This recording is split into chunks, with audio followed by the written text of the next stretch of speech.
দীর্ঘ সময় ধরে এই গুম খুন হত্যা ধর্ষণ নিয়ে কাজ করে আসছে।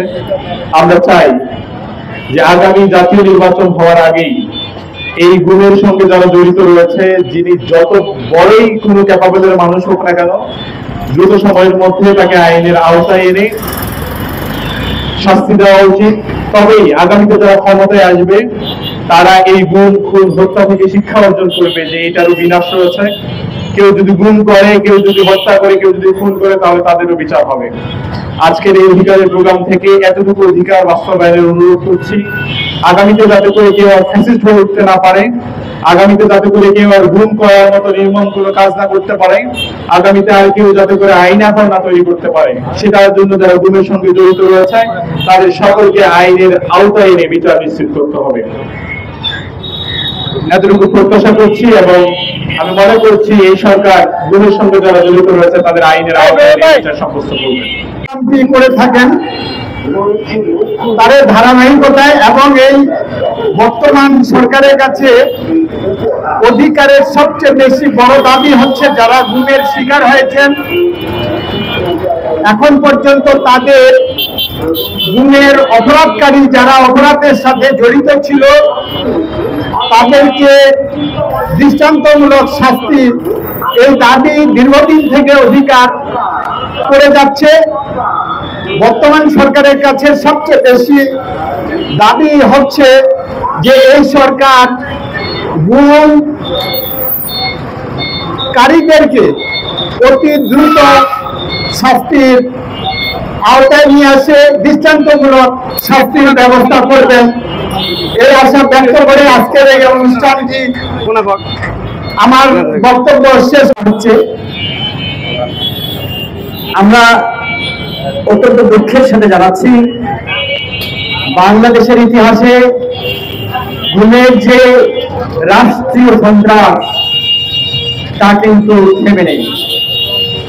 আমরা এই তীব্র প্রতিবাদ জানাই। এই গুমটি এমন একটি বিষয় নয় যে মেলায় একটি ছেলে হারিয়ে গেছে সকলে মিলে খুঁজে দিয়ে দিলাম, সেটা নয়।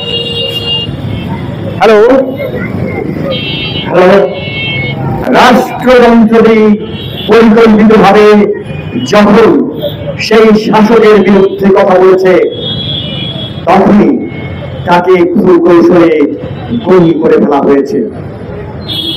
বন্ধুরা আমার, প্রশ্ন সেখানেই নয়, গুমের অনেক বছর চলে গেছে,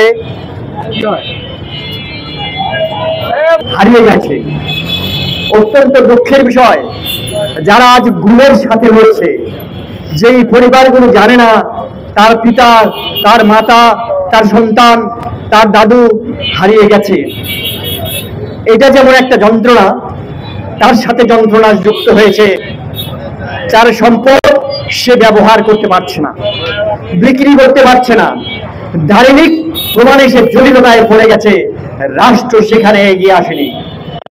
আমার আজকের এই পরিস্থিতিতে, আজকের এই প্রতিবাদ সেটাই বলতে চাই, যাদের চোখ শুকিয়ে গেছে, যাদের বুকে কান্না থেমে গেছে, যারা অনিশ্চয়তায় আছে, তার মা, তার বোন, তার ভাই, তার পিতা ফিরে আসছে, কিন্তু আমার যে সম্পদ থেকে নিশ্চয়তা পাচ্ছি না। রাষ্ট্রের কাছে জানাই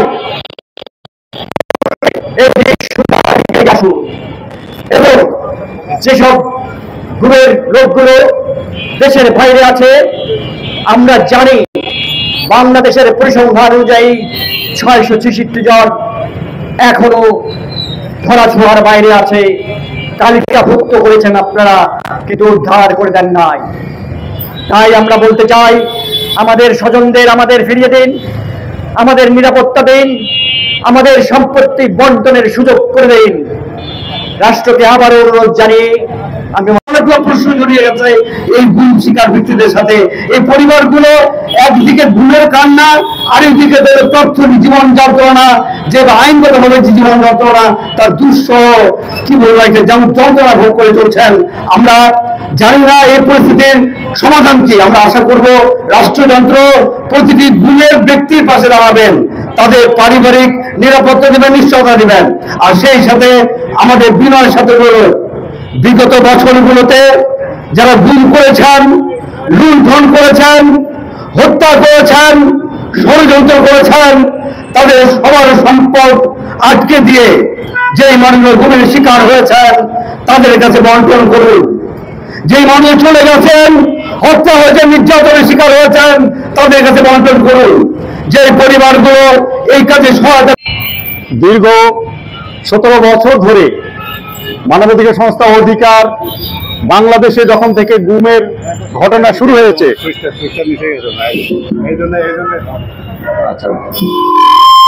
তখন থেকে গুমের বিরুদ্ধে আমরা সোচ্চার ছিলাম, আজও আছি, ভবিষ্যতে আছি, থাকবো।